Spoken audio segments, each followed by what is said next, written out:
بسم اللہ الرحمن الرحیم۔ آج کل پاکستان اور بھارت کی جنگ چل رہی ہے، اور بھارت نے نہتے پاکستانی شہریوں پر بم برسا کے جو ظلم بربریت کا مظاہرہ کیا ہے، یہ اس بین الاقوامی قوانین کی بھی خلاف ورزی ہے اور انسانیت کی بھی خلاف ورزی ہے۔ اس بارے میں ہم مسلمانوں کو دین کیا کہتا ہے تو وہ ہمیں جاننے کی ضرورت ہے۔ اس سے پہلے میں ایک آیت تلاوت کرتا ہوں۔ اللہ تعالیٰ نے ارشاد فرمایا، یا ایھا الذین آمنوا ادخلوا فی السلم کافہ، اے ایمان والو تم پورے اسلام میں داخل ہو جاؤ۔ پورے دین اسلام میں داخلے کا مطلب یہ ہے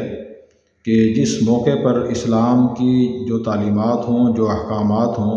ایک مسلمان کو معلوم ہونے چاہیے۔ مثلا فجر کی نماز کا وقت ہوتا ہے تو ہم سے فجر کی نماز کا مطالبہ ہوتا ہے،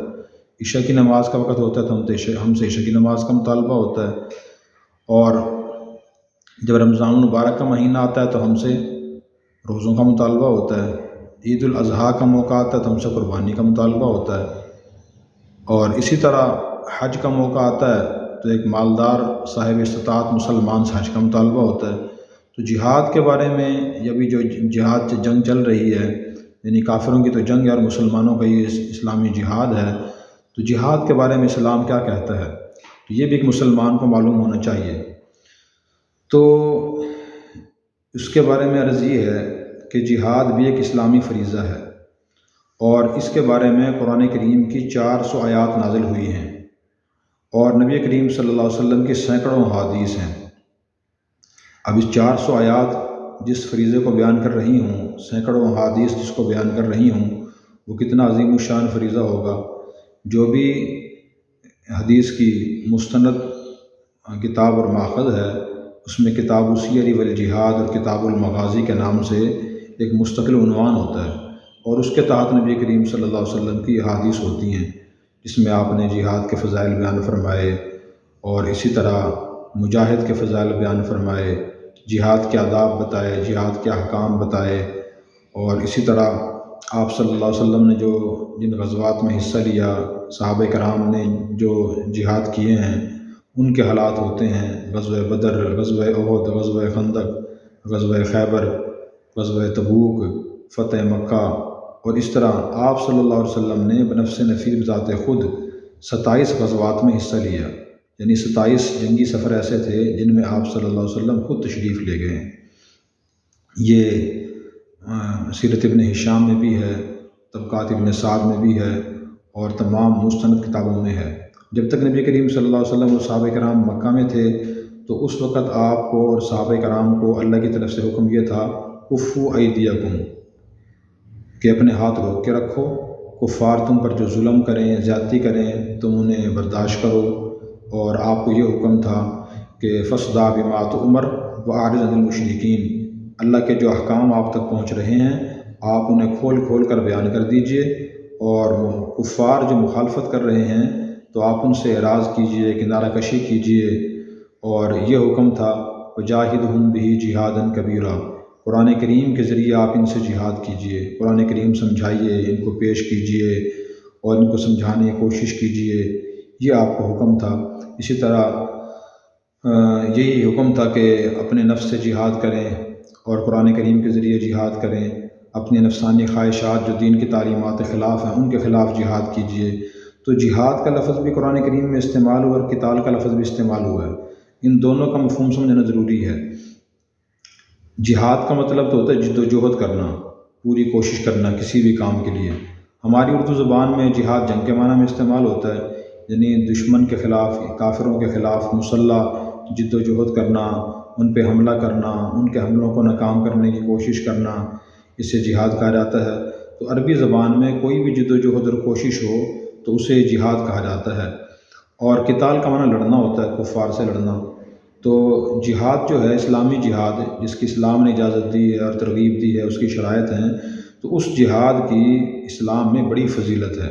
قرآن کریم کی میں نے جسے عرض کیا 400 آیات اس کے بارے میں ہیں۔ آج میں 1-2 آیتیں صرف عرض کرتا ہوں جن میں اللہ تبارک و تعالیٰ نے جہاد کے مجاہدین کی بڑی فضیلتیں ارشاد فرمائی ہیں۔ یہ آیات جو ہیں سورہ توبہ کی ہیں، اور آیت نمبر 19 سے 22 تک 4 آیات ہیں جن میں اللہ تبارک و تعالیٰ نے فضیلت بیان فرمائی۔ اللہ تعالیٰ نے ارشاد فرمایا اجعلتم سقایۃ الحاج وعمارۃ المسجد الحرام کمن آمن باللہ والیوم الآخر وجاہد فی سبیل اللہ لا یستوون عند اللہ واللہ لا یہدی القوم الظالمین۔ فرمایا کیا تم حاجیوں کے پانی پلانے کو اور مسجد حرام کے آباد کرنے کو اس شخص کے برابر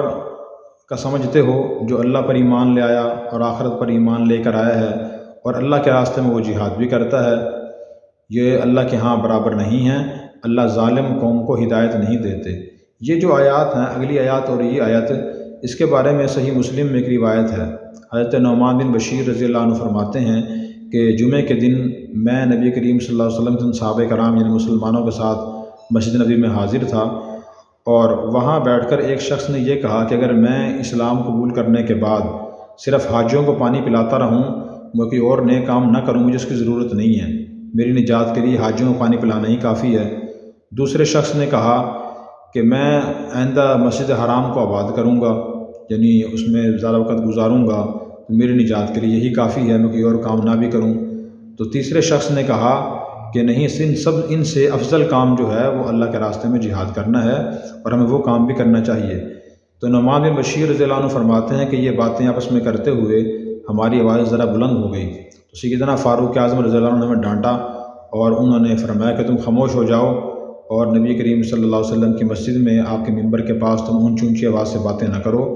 جمعے کی نماز سے فارغ ہو جاؤ، اور پھر میں آپ صلی اللہ علیہ وسلم سے اس بارے میں تم سے پوچھ کے بتاؤں گا، آپ سے پوچھ کے تمہیں بتاؤں گا کہ کس کی بات درست ہے۔ یعنی ایک آدمی یہ کہہ رہا ہے کہ حاجیوں کو پانی پلانا سب سے افضل کام ہے، دوسرا آدمی یہ کہہ رہا ہے کہ صرف مسجد حرام کو آباد رکھنا سب سے افضل کام ہے، اور تیسرا آدمی یہ کہہ رہا ہے کہ نہیں، اللہ کے راستے میں جہاد سب سے افضل کام ہے۔ تو جمعے کی نماز کے بعد پھر حضرت عمر رضی اللہ عنہ حضور صلی اللہ علیہ وسلم پر حاضر ہوئے اور آپ صلی اللہ علیہ وسلم سے یہ سوال کیا کہ نماز جمعہ سے پہلے چند مسلمانوں کے آپس میں گفتگو ہوئی اور انہوں نے آپس میں یہ باتیں کی ہیں، تو آپ ارشاد فرمائیں کہ سب سے افضل کام کون سا ہے؟ تو اللہ تبارک و تعالیٰ نے یہ آیات نازل فرمائی، یہ 4 آیتیں، اور یہ فرمایا کہ کیا تم یہ سمجھتے ہو کہ جو آدمی حاجیوں کو پانی پلاتا ہے، مسجد حرام کو آباد کرتا ہے، تو اس کے لیے بس صرف یہی کافی ہے؟ بعض مشرکین بھی یہ بات کہتے تھے کہ اگر ہم ایمان نہ بھی لے کر آئیں محمد صلی اللہ علیہ وسلم پر، مسلمان نہ بھی ہوں، تو ہم حاجیوں کو پانی پلاتے ہیں، مسجد حرام کے متولی ہیں، ہمارا یہ عمل بھی نجات کے لیے کافی ہے۔ تو یہ آج کے مسلمانوں کے لیے سبق ہے اس میں کہ بہت سے مسلمان صرف ایک نیک کام کرتے ہیں، باقی نیک کام چھوڑ دیتے ہیں۔ مثلا لوگ کہتے ہیں کہ ہم رزق حلال بھی تو کما رہے ہیں، اگر ہم نماز نہیں پڑھتے، روزہ نہیں رکھتے، گناہوں سے نہیں بچتے تو کیا ہوا، رزق حلال بھی تو فرض ہے، شاید اللہ تعالیٰ ہماری یہ نیکی قبول کر لے اور ہماری نجات ہو جائے۔ تو اللہ تعالیٰ نے فرمایا کہ نہیں، یہ جو اعمال ہیں، حاجیوں کو پانی پلانا اور مسجد حرام کو آباد کرنا، یہ نفل اور مستحب کام ہیں۔ ایک مسلمان کے لیے یہ نفل اور مستحب ہیں اور یہ قبول ہو جائیں گے، لیکن جو غیر مسلم ہے اس کا تو کوئی عمل بھی قبول نہیں ہوگا۔ پھر اس کے بعد فرمایا کہ اللہ پر ایمان لانے اور جہاد فی سبیل اللہ کے برابر یہ 2 کام نہیں ہیں، بلکہ ایمان اور جہاد فی سبیل اللہ کی اہمیت زیادہ ہے۔ لا یستوون عند اللہ، یہ اللہ کے ہاں برابر نہیں ہے۔ اللہ ظالم لوگوں کو ہدایت نہیں دیتے جو خود جھگڑتے رہتے ہیں اور قرآن و سنت سے، اللہ اور رسول سے ہدایت نہیں لیتے۔ پھر اس کے بعد فرمایا الذین آمنوا وہاجروا وجاہدوا فی سبیل اللہ باموالہم وانفسہم اعظم درجۃ عند اللہ واولئک ھم الفائزون۔ جو لوگ ایمان لائے اور انہوں نے ہجرت کی اور اپنے مالوں اور اپنی جانوں سے اللہ کے راستے میں جہاد کیا، یہ اللہ کے ہاں بڑے درجے والے ہیں اور یہی لوگ کامیاب ہونے والے ہیں۔ ایمان بھی لے کر آئے، ہجرت بھی کی، جہاد بھی کیا اپنی جانوں اور مالوں سے، ان کا اللہ کے ہاں بڑا درجہ ہے، یہی لوگ کامیاب ہوں گے۔ اس میں سر فہرست خلفائے راشدین شامل ہیں، سیدنا ابوبکر رضی اللہ عنہ، حضرت عمر رضی اللہ عنہ، حضرت عثمان رضی اللہ عنہ، حضرت علی رضی اللہ عنہ۔ اسی طرح جو عشرہ مبشرہ صحابہ کرام تھے، اکثر وہ مہاجرین تھے، وہ اس میں شامل ہیں۔ اللہ فرما رہے ہیں کہ یہ لوگ کامیاب ہیں، اللہ کے ہاں ان کے بہت اونچے درجے ہیں۔ یبشرہم ربہم برحمت منہ، اللہ ان کا رب ان کو اپنی رحمت کی اور خوشی کی بشارت دیتا ہے، اور ایسی جنت کی بشارت دیتا ہے جس میں نعمتیں ہوں گی ہمیشہ کی، خالدین فیہا ابدا، یہ لوگ ان نعمتوں میں، ان باغات میں ہمیشہ رہیں گے۔ ان اللہ عندہ اجر عظیم، بے شک اللہ تعالیٰ کے ہاں بہت بڑا اجر ہے۔ تو دیکھیں اس آیت میں اللہ تبارک و تعالیٰ نے اللہ کے راستے میں جہاد کرنے والوں کے لیے فضائل ارشاد فرمائے ہیں کہ کہ اللہ تعالیٰ ان سے ہمیشہ کے لیے راضی ہوں گے، ان کو باغات جنتیں عطا فرمائیں گے، وہ ان میں ہمیشہ رہیں گے۔ یہی لوگ کامیاب ہیں اور یہی لوگ سچے ہیں۔ اسی طرح سورہ حجرات میں اللہ تعالیٰ نے ارشاد فرمایا انما المؤمنون الذین، کہ مسلمان وہ ہیں الذین آمنوا، جو ایمان لے کر آئے، وجاہدوا باموالہم وانفسہم، اور اپنی جانوں سے اور اپنے مالوں سے وہ جہاد کرتے رہتے ہیں۔ اور بھی بہت سی آیات ہیں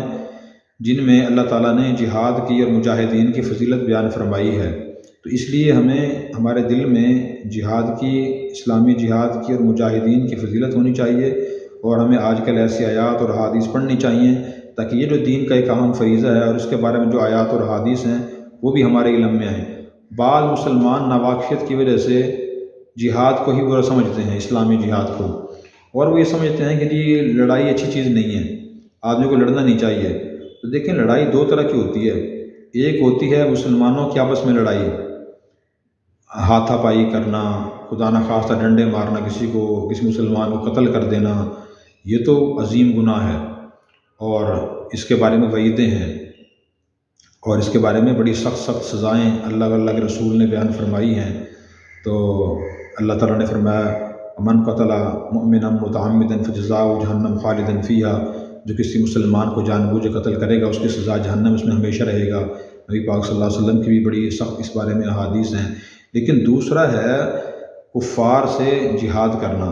شرائط کے مطابق، یعنی وہ کفار مسلمانوں کے علاقے پہ حملہ کرنے کی کوشش کریں، اس کا دفاع کرنا، ان سے جہاد اور جنگ کرنا، اور اسی طرح یا مسلمانوں پہ حملہ کریں، مسلمانوں کے علاقوں پہ قبضہ کرنے کی کوشش کریں، تو ان سے جنگ کرنا،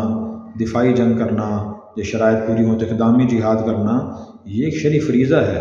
اور یہ بری چیز نہیں ہے۔ یہ انبیاء علیہ السلام نے بھی جہاد کیا ہے، نبی کریم صلی اللہ علیہ وسلم نے 27 غزوات میں حصہ لیا ہے، اس کے بارے میں قرآن کریم کی 400 آیات ہیں، نبی پاک صلی اللہ علیہ وسلم کی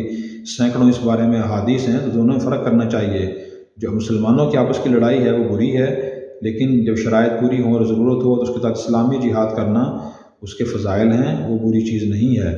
اور جب جہاد فرض ہو پھر بھی آدمی جہاد نہ کرے باوجود ضرورت کے اور اس کی کوئی مجبوری بھی نہ ہو، تو اس کے بارے میں تو نبی پاک صلی اللہ علیہ وسلم نے بڑی وعید بیان فرمائی ہے۔ آپ نے فرمایا من مات ولم یغزو ولم یحدث به نفسہ مات علی شعبۃ من نفاق او کما قال علیہ السلام، کہ جو شخص اس حال میں فوت ہوا، جو مسلمان اس حال میں فوت ہوا کہ نہ اس نے کبھی اسلامی جہاد کیا اور نہ ہی اس نے کبھی جہاد کی نیت کی کہ میں جہاد کرنے کی کوشش کروں گا، تو ایک طرح سے منافق ہو کے مرا ہے۔ تو باقی اسلام کیا کہتا ہے جہاد کے بارے میں، جہاد کے غراض و مقاصد کیا ہوتے ہیں، اس کی تاریخ کیا ہے، وہ انشاءاللہ ہم آئندہ عرض کریں گے۔ اللہ تبارک و تعالیٰ ہمیں اس فریضے کو بھی پہچان کر اس کے ادائی کی نیت کرنے کی اور حتی اس میں حصہ لینے کی توفیق عطا فرمائے۔